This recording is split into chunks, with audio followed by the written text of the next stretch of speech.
마태복음 6장 9절입니다.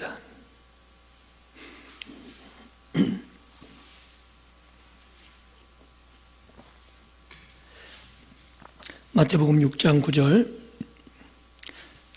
자리에서 함께 한 목소리로 봉독합니다. 같이 읽습니다. 그러므로 너희는 이렇게 기도하라. 하늘에 계신 우리 아버지여, 이름이 거룩히 여김을 받으시오며. 아멘. 지난 시간에는 하나님께서 예수님께서 제자들에게 기도를 가르쳐 주시는데 하늘에 계신 우리 아버지여, 즉 아버지의 이름으로 기도하는 것, 아버지를 부르는 것이 얼마나 중요한 것인지에 대해서 한번 살펴보았습니다. 그리고 그분이 하늘에 계실 뿐만 아니라 우리 아버지라는 사실, 그리고 제자들이 기도해야 될 첫 번째 기도가 아버지의 이름이 거룩히 여김을 받게 해달라는 기도죠. 이게 굉장히 중요한 건데, 왜냐하면 이게 제자들에게 결단을 요구한 기도가 아닙니다. 이게 무슨 말이냐면 하나님이 당신의 이름을 당신의 능력으로 거룩하게 만들어 주십시오라는 기도예요. 하박국서를 제가 한번 설교한 적이 있는데, 하박국의 요청이 그런 거죠. 다른 모든 선지자들은 백성에게 돌아오라고 요구하는데, 하박국은 백성들에게 돌아오라고 요구하는 게 아니라 하나님께 요청하는 거거든요. 하나님, 왜 하나님이 다스리시는 나라가 이렇게 패역합니까? 하나님의 공의가 왜 실현되지 않습니까?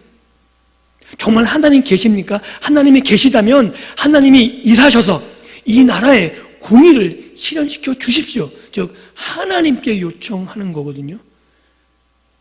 예수님이 제자들에게 기도를 가르치면서 하나님께 청원하라고 요청하는 거예요. 어떻게 해요? 하나님 이름이 거룩해져야 되는데 이것을 누가 하냐 하면 제자들이 하는 게 아니고 하나님이 해달라고 요청하는 기도입니다.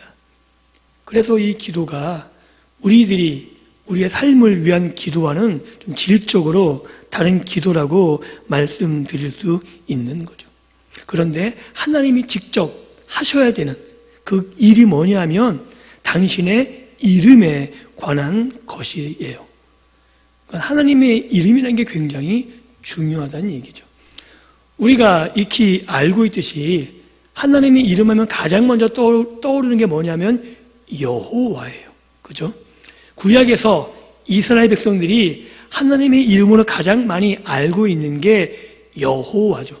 그런데 구약에서는 하나님의 이름을 함부로 부를 수 없어서 적어놓기는 하나님의 이름으로 적어놓고 그들은 하나님의 이름을 안 불러요.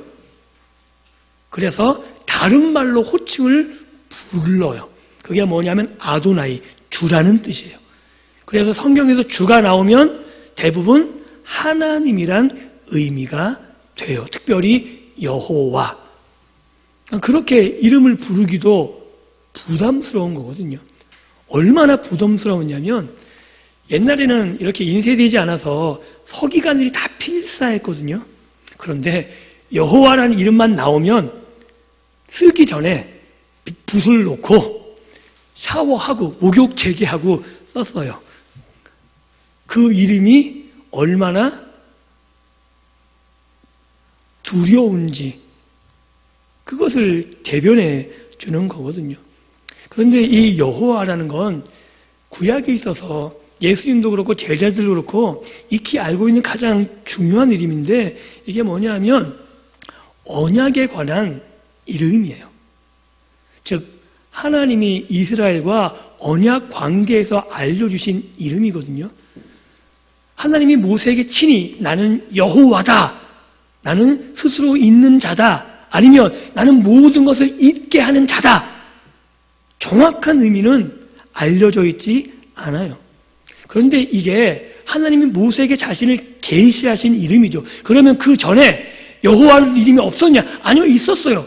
창세기에서 여호와라고 이름이 나와요. 그런데 하나님이 모세에게 특별하게 이상하게 얘기했어요. 내가 그때에는 아브라함에는 여호와로 알리지 않았다. 그래서 창세기에는 여호와라는 이름이 나오거든요. 무슨 말이냐면 그들은 여호와를 경험하지 못했다는 거예요. 즉 아브라함은 여호와라 이름을 부르긴 불렀지만 여호와를 경험을 못하죠, 당연히. 왜냐하면 아브라함은 언약을 맺은 당사자지 언약이 성취되지는 않는 거잖아요. 그런데 모세 시대는 아브라함과 맺은 그 언약이 성취되는 시점이거든요. 즉 여호와라는 이름은 하나님께서 언약을 성취하실 능력을 가지고 계신 분, 절대자, 능력자, 전능자라는 이름으로 모세에게 알려주시는 거예요. 즉 내가 이제 이래서 아브라함의 언약을 성취할 거야.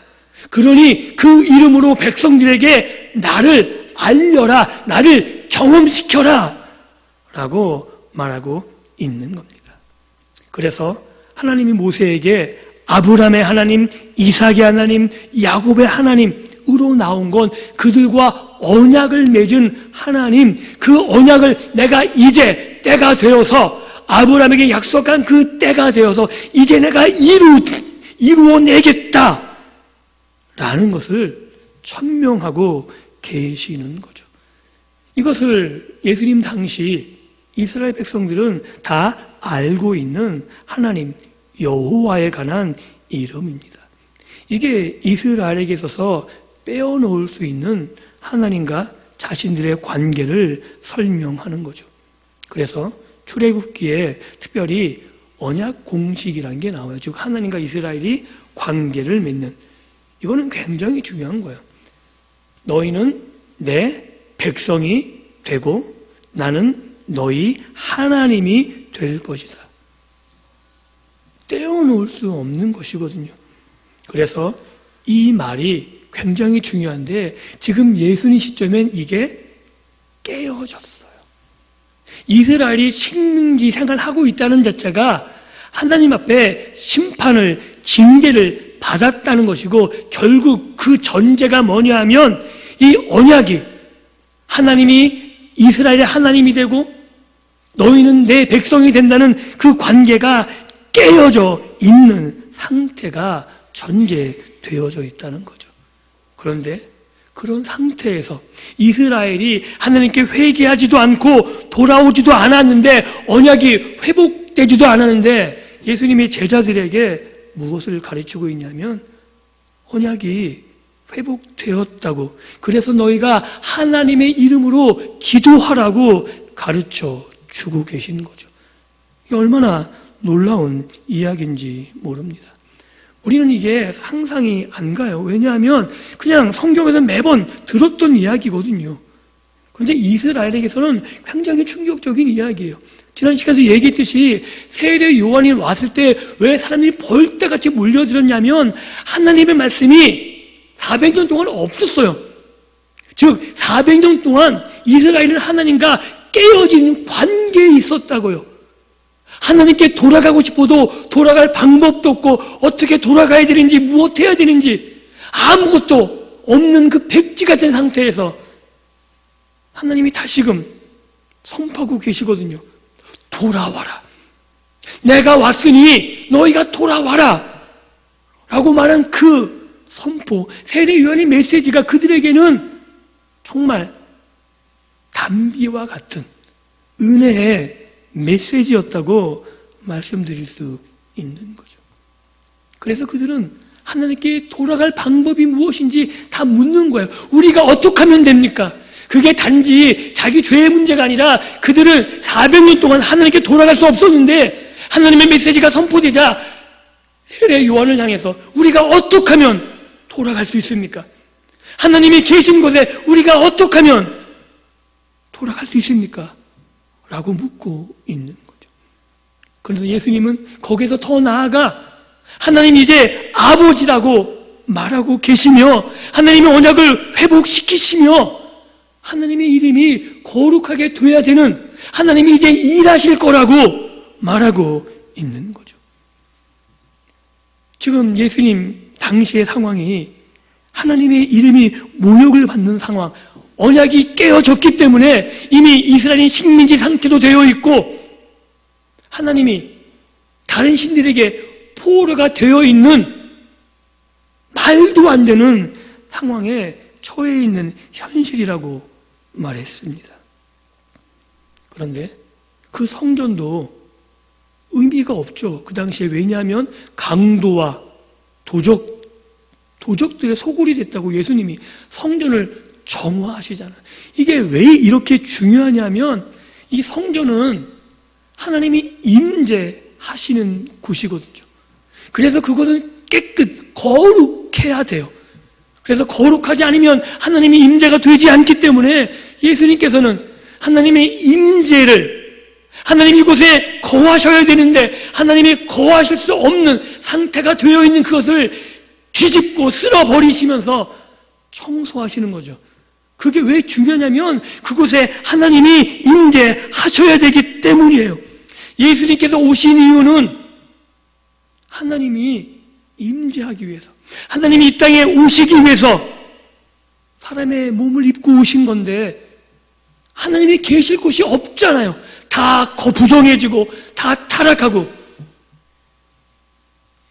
그래서 예수님께서 하시는 가장 중요한 일이 성전을 깨끗게 하시는 것. 왜냐하면 하나님이 임재하셔야 됐기 때문에. 그 당시에 사람들은 하나님의 이름을 가지고 장사하기 바빴죠. 성전에서 왜 그런 부정한 일이 있었어요?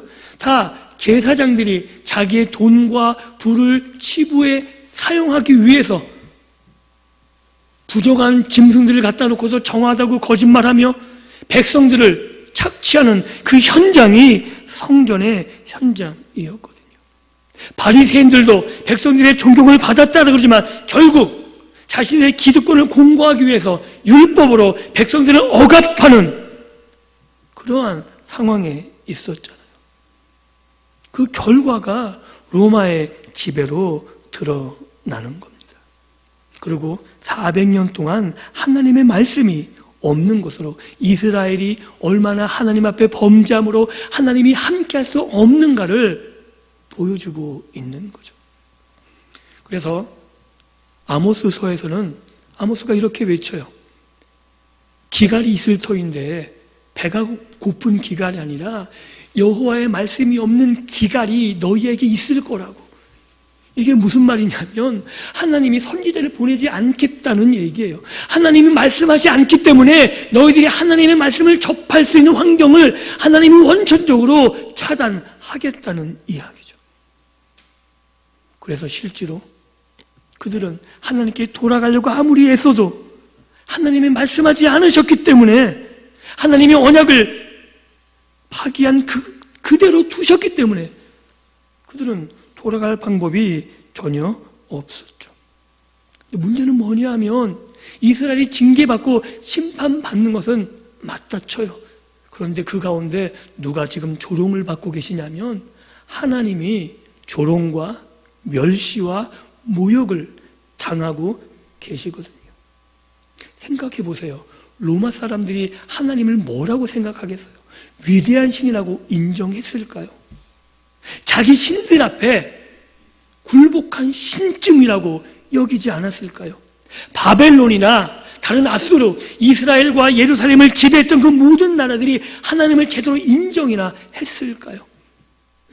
분명히 이스라엘이 심판받아서 하나님 앞에 먼저 언약을 파기해서 하나님이 징계하시고 심판하시지만 이스라엘은 그렇게 인정한다 쳐도 이방인들이, 하나님을 모르는 사람들이 하나님이 정말 위대한 신이고 하나님이 유일한 신이고 그걸 다 인정했을까요? 아니요. 세계적 역사를 보면 하나님을 인정한 적은 한 번도 없습니다. 그들은 하나님을 철저하게 모욕했고, 그래서 다리오는 성전의 기문을 가지고 제사할 때 쓰는 그릇들을 가지고 술 처먹고 앉아 있었잖아요. 그게 하나님 이름이 얼마나 모욕을 받고 있는지, 이스라엘이 지금 하나님의 징계받는 것이 아니라 하나님 자신의 이름이 모욕당하는 상황을 하나님이 견디고 계시다는 사실을 아십니까? 그것도 무려 400년 이상 가는. 그런데 다시금 예수님께서 친히 하나님이 사람의 몸을 입고 오셔서 제자들에게 다시금 기도하라고 말씀하시죠. 하나님의 이름이 거룩히 여김을 받아야 된다는 거예요. 근데 누가 일하셔야 된다고요? 하나님이 일하셔야 된다고요. 이 거룩이란 게 우리는 좀 이상한 개념을 갖고 있어요. 참 명상하는 것 같은. 아니에요. 구약시대에 가장 거룩한 장소가 어디냐면 성막, 성전이에요. 그죠? 하나님이 임재하는 곳. 그러면 거기에 수종드는 제사장들이 하는 가장 중요한 일이 뭐냐면 우리는 제사장이 하는 가장 중요한 일이 제사로 알고 있는데 아니에요. 제사장이 하는 가장 중요한 일은 부정을 막는 거예요. 하나님이 임재하시는 공간이 거룩해서 하나님이 임재가 방해되지 않도록 하는 일이 제사장의 가장 중요한 일이에요. 그래서 어떻게 해요? 부정한 자가 오면 죽여서라도 부정을 방지해야 돼요. 제사장이 혹시 부정해서 그곳에서 제사가 죽으면 어떻게 해요? 방울 달고 가다가 방울 소리 안 들리면 죽은 거니까 끈 매달고 있다가 질질질 끌어서 끌어내야 돼요. 왜? 부정하면 안 되니까.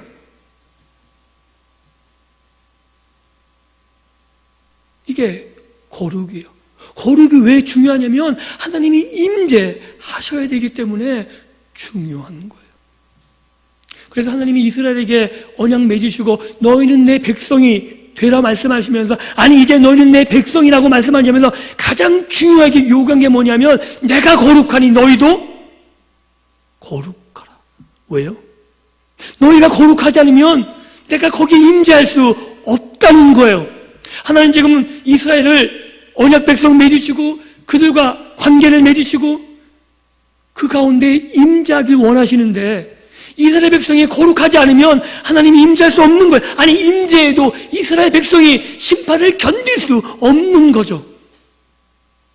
하나님이 이스라엘을 새롭게 하시고 이스라엘 백성을 통해서 온 세계가 다시금 첫 창조 때처럼 하나님의 통치 아래서 온 세계가 하나님의 나라로 하나님을 찬양하며 있기를 원하시는데 하나님이 있을 곳이 없는 거예요. 온 땅이 다 부정해서 하나님이 이 땅에 거할 곳이 없는 거죠. 그래서 하나님이 이스라엘을 택하시고 그들을 깨끗게 하시고 거룩하게 하시면서 요구하시는 거예요. 내가 거룩하니 너희도 거룩해라. 내가 너희 가운데 임재하겠다라고 말씀하고 계신 거죠. 즉 거룩이란 것은 하나님의 임재에 합당한 상태를 유지하는 것이라고 말할 수 있는 겁니다. 그런데 지금 예수님 당시의 상황과 그 모습은 어떤가요?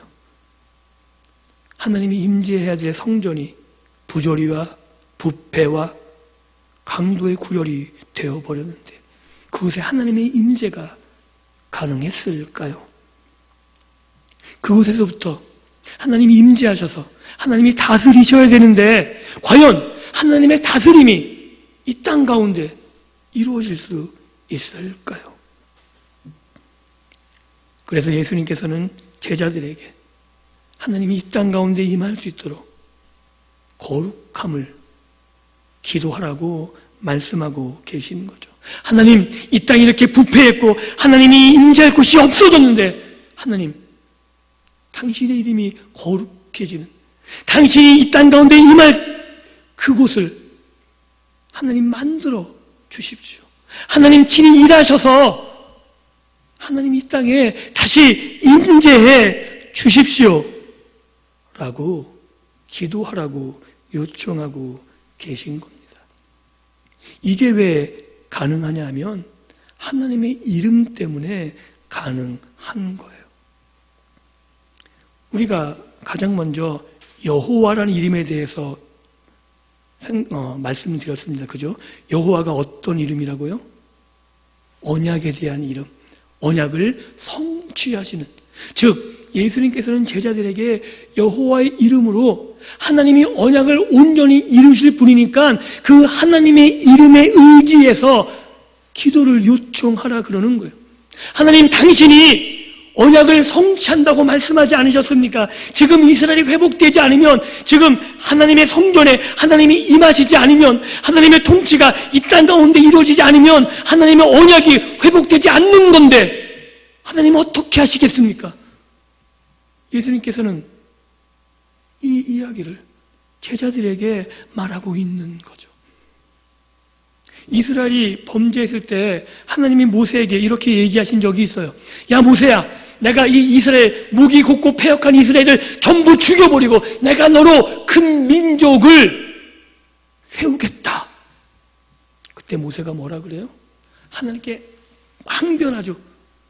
그 항변하는 근거가 뭐냐면 하나님의 이름을 가지고 항변해요. 하나님, 당신이 나를 설득시켜줄 때 언약을 성취하는 여호와, 아브라함의 언약을 내가 이루겠다고 나를 설득하셨는데 지금 그들을 다 죽여버리면 그 언약이 깨지는 건데 그 언약 어떻게 하실 겁니까? 내 후손들이 큰 민족이 되는 게 아니라 하나님의 언약이 온전히 이루어지는 게 중요한 거 아닙니까? 그럴 능력을 가지고 계시지 않습니까? 그래서 하나님께서 어떻게 하세요? 모세의 기도를 들으시고 언약을 이스라엘을 통해서 이루시기로 하시죠. 인내하시고 자비하시고 은혜가 풍성하셔서 그들의 죄를 다시금 용서하시고 깨어진 언약을 회복시키세요. 누가요? 하나님이요. 이스라엘이 어떤 의지와 도덕적인 깨끗함으로 먼저 하나님께 나아가는 것이 아니라 하나님 자신이 그들을 돌이키게 하셨다고요. 그래서 예수님께서 제자들에게 언약을 성취하시는 여호와, 그 아버지의 이름, 그 아버지의 이름이 거룩하게 되어야겠는데 하나님, 당신이 말씀하셨던 그 언약을 이제 이루어져야겠는데 그 언약을 하나님 친히 성취하십시오. 하나님, 지금 그 거룩함으로 이 땅에 임하셔서 하나님의 나라를 회복시키시고 하나님 통치해 주십시오 라고 기도하라고 제자들에게 요청하고 있는 겁니다. 그래서 예수님께서 제자들에게 가르쳐 주신 아버지의 이름이 거룩히 여김을 받는다는 것, 그것은 단지 우리가 추상적으로 그런 게 아니라 하나님이 이 땅에 임하기를 원하는, 정말 이스라엘이 간절히 원했던 소망의 기도였다는 거죠. 그것은 무엇을 통해 알 수 있냐면 예수님의 이름을 통해서도 알 수 있는 겁니다. 예수님의 이름은 자기 백성을 죄에서 구원할 자예요. 그런데 실제로 그 이름보다 더 중요한 이름이 뭐냐 하면 임마누엘이죠. 기억하시죠? 임마누엘 뜻이 뭐라고요? 하나님이 우리와 함께 계시다. 예수님이 이 일을 위해서 오셨어요. 하나님 우리와 함께 하길 원하셔서. 그런데 지금 하나님이 함께 하셔야 되는데 하나님이 함께 할 수 없는 상황이 되어버린 거죠. 왜요? 거룩하지 않으니까. 하나님이 통치할 수 없고 하나님 지금 임할 수가 없는 거예요. 그래서 먼저 무엇이 선행되어져야 돼요? 거룩하게 되어야 된다고요. 그래서 예수님께서 이 땅에 오셔서 가장 먼저 한 일은 거룩하게 하시는 일이죠. 깨끗하게 하셔야 되는 거예요. 무엇을 위해서? 하나님이 임하셔야 되거든요. 하나님이 임하셔야 돌이킬 수 있고 그곳에서부터 하나님의 나라가 실현되어지고 하나님의 통치가 이루어지기 때문에 예수님께서는 제자들에게 하나님의 이름의 거룩함을 놓고 기도하기를 원하셨습니다. 사랑하는 성도 여러분, 예수님이 제자들에게 가르쳐준 기도, 아버지의 이름을 거룩하게 하는 것, 이것은 단지 그때만 요청되어지는 기도가 아니라 오고 가는 모든 세대의 이 이름을 위해서, 아버지의 이름이 이 땅 가운데 거룩해지기 위해서 우리도 기도해야 되는 겁니다. 왜냐하면 거룩하지 않은 곳에 하나님의 임재가 없기 때문인 거죠. 우리가 있는 예배하는 이곳이 거룩하지 않다면 아무리 내가 여기서 하나님의 말씀을 외친다 해도 하나님의 임재는 없습니다. 하나님의 임재가 없는 곳에 어떻게 하나님의 능력이, 하나님의 역사가 있을 수 있겠습니까? 우리가 아무리 하나님의 이름을 거룩하게 한다고 결단한다고 되는 것일까요? 아니요. 이것은 하나님만이 하시는 거죠. 하나님, 우리의 죄악들, 우리의 완악함, 우리의 무지함, 이것에 맡겨두지 마시고 하나님 성취하시는, 하나님의 이름으로 성취하신다고 말씀하셨사오니 하나님 예수님까지 이 땅에 보내셔서 그 일을 성취하는 하나님께서 친히 우리를 거룩하게 하셔서 우리와 함께 해달라고, 우리가 있는 그곳에 하나님의 임재함이 있도록 오늘 우리도 기도해야 되는 겁니다. 예수님 당시에는 눈에 보이는 성전이 있었습니다. 그래서 예수님께서는 그 성전을 거룩하기 위해서 청소하시죠. 그런데 지금 우리가 눈에 보이는 성전이 있다고 예루살렘으로 달려가야 될까요? 그렇진 않죠. 친히 예수님께서 성전이 되셨다라고 말씀하고 있지 않습니까? 그리고 이제 그 성전이 어떻게 바뀌었나요? 그 성전이 예루살렘 성전에 머무는 것이 아니라 저와 여러분들이 성전으로서의 역할을 감당하고 있지 않으신가요? 한번 여쭤보겠습니다. 여러분이 성전이시죠? 맞죠? 아닌 것처럼 그러면 되게 굉장히 섭해요. 저와 여러분들이 성전이에요. 그죠? 이 성전이 왜 중요하냐면 그 성전에 누가 임하셔야 되기 때문에, 하나님이 임하시기 때문에 그래요. 그래서 여러분들은 거룩해야 되는 거예요. 여러분들이 거룩한 그곳에, 여러분들이 가는 그곳에 하나님이 임재하십니다. 믿으십니까? 우리가 그러한 삶을 살아가야 된다는 거죠. 그 옛날에는 눈에 보이는 건물로 성전이 있다면 이제는 단지 그것이 아니라 예수 그리스도를 주님으로 고백하고 친히 이제 몸의 성전으로 우리가 가는 그곳에 하나님의 이름이 있다라고 성경은 말씀하고 있는 거죠. 그래서 이제 온 땅이 예수 그리스도를 주로 고백한 성전들에 의해서 점점 거룩한 곳으로 바뀌어져 가고 있는 겁니다. 이 일을 위해서 기도하라고 예수님께서는 제자들에게 요청한 거죠. 즉 여러분이 서 있는 그곳이 하나님의 임재가 있는 그곳이고, 그곳을 통해서 하나님이 첫 창조 때 온 땅이 하나님 앞에 예배하고 하나님과 관계를 가지고 그 모습을 저와 여러분을 통해 이루기를 원하고 계시다는 사실입니다. 그래서 우리가 예수님의 기도 요청을 받아 매일매일 기도해야 되는 것, 그것은 내 삶을 통해서 내가 있는 곳에 내 몸이 성전이 되어서 하나님 이름이 나를 통해 거룩해지는 것, 그것이 내 힘만으로 내 능력으로 되지 않기 때문에 하나님 나를 통해 일해달라고 요청해야 되는 겁니다. 그래서 이제 마지막으로 우리가 한번 생각해 볼 게 뭐냐면, 과연 그렇다면 아버지 이름이 거룩해지는 것, 이것을 우리가 청원해야 된다고 말했는데 그렇게 요청한다는 의미가 뭔지를 알아야 되는 거예요. 그럼 우리는 아무것도 안 하고 기도만 하면 되냐? 하나님 그렇게 해 주십시오. 아닌 거죠. 기도한다는 것은 내가 기도한다는 대로 행한다는 것을 전제합니다. 그러셔야 된다는 거예요, 여러분들이. 이게 굉장히 중요한 거죠. 그래서 아버지의 이름을 위해서 내가 살아가겠다는 결단과 의지를 포함하는 겁니다. 즉, 내 욕망, 내 이름, 내 꿈이 아니라 하나님의 이름의 거룩함을 위해서, 하나님의 임재를 위해서 내가 이 땅을 살아가는 거죠. 제가 이런 말 드리면 되게 기도할 때 막 혼동하시는 분들이 있어요. 그럼 이제까지 내가 기도한 게 잘못됐나? 보통 우리가 기도한 것들은 우리의 필요한 것들을 구할 때가 많으시죠? 아닌가요? 여기서는 저도 그런데요. 인간이기 때문에 우리의 필요를 구해요. 그게 잘못된 건가요? 어떻게 생각하세요? 아버지의 이름을 위해서 기도하래매요. 그럼 여쭤볼게요. 아버지의 이름의 거룩을 위해서 기도하는 거하고 내 필요를 위해서 기도하는 거하고 어느 쪽이 편하세요? 어느 쪽이 훨씬 더 프로테이즈가 많으세요? 솔직하게. 우리 잘못된 건가요?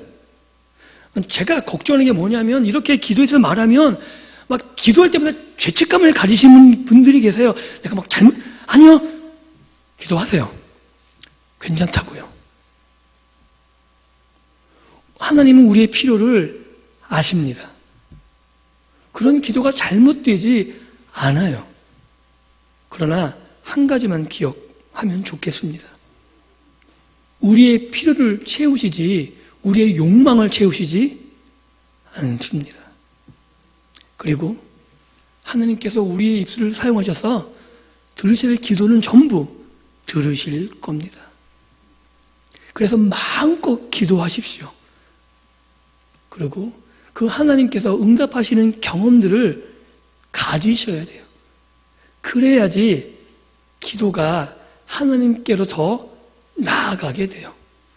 그러니까 하나님의 기도 응답을 한 번도 못 받으면 주기도문으로 기도하기가 훨씬 더 어렵다는 사실을 아십니까? 그러니까 여러분들 자기의 필요를 채우는 기도 응답을 많이 받았으면 좋겠습니다. 많이 받으시고 하나님이 응답하시면 그것을 가지고 나오셔서 하나님 앞에 하나님의 나라를 위해서 하나님의 뜻을 위해서 하나님의 이름을 위해서 기도하셔야 돼요. 정말 이것은 우리 힘으로 우리의 의지와 우리의 결단만 갖고 되는 것이 아니기 때문에 그렇습니다.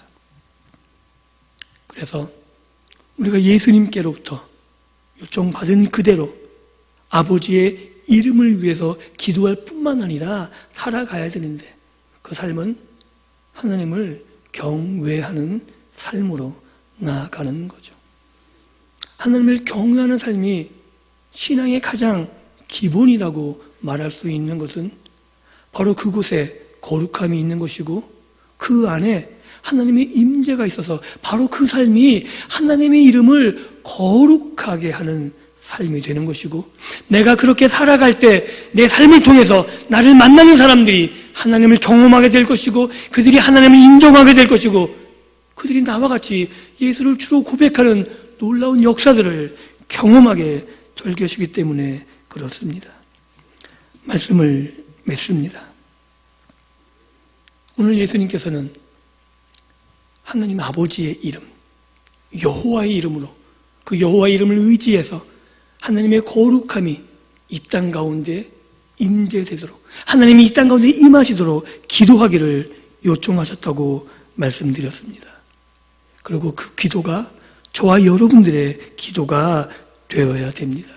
왜냐하면 여러분만이 하나님을 세상에 경험시킬 수 있는 유일한 존재이기 때문에 그렇습니다. 산상수훈의 표현을 위하면 여러분들은 소금이죠. 우리가 잘못 알면 안 되는 게 여러분은 소금이 되어야 되려고 노력하는 존재가 아니라 따라해 보시죠. 나는 소금이다. 맛을 못 낼지언정 여러분들은 소금이에요. 아십니까? 소금의 가장 중요한 것은 맛을 내는 거예요. 다른 모든 맛들은 어떻게 만들어낼 수 있는데 짠맛만큼은 소금의 맛은 그 어떤 것으로도 대체 불가능하죠. 마찬가지로 천국의 맛을 낼 수 있는 존재는 여러분들 외에는 없습니다. 그 어떤 존재도 천국의 맛을 낼 수가 없습니다. 하나님을 경험한 예수 그리스도를 주로 고백한 우리만이 하나님의 임재가 어떤 은혜인지를 하나님 은혜의 풍성함을 하나님이 다스리심이 이 땅 가운데 임할 때 그 평안과 그 풍성하고 그 누리는 삶의 혜택들을 우리만이 알고 있기에 우리만이 전할 수 있는 거죠. 그래서 매일의 삶 속에서 여러분이 먼저 하나님의 은혜를 경험하셔야 되고 하나님의 풍성함을 누리셔야 되고 내가 힘들고 어려울 때 하나님이 나를 세우시고 나를 회복해 하시는 그 은혜들을 경험하셔야 됩니다. 그리고 그것을 가지고 하나님이 나를 만지시고 나를 세우시고 나를 인도하시는 그 능력을 가지고 나가서 외치시는 거죠.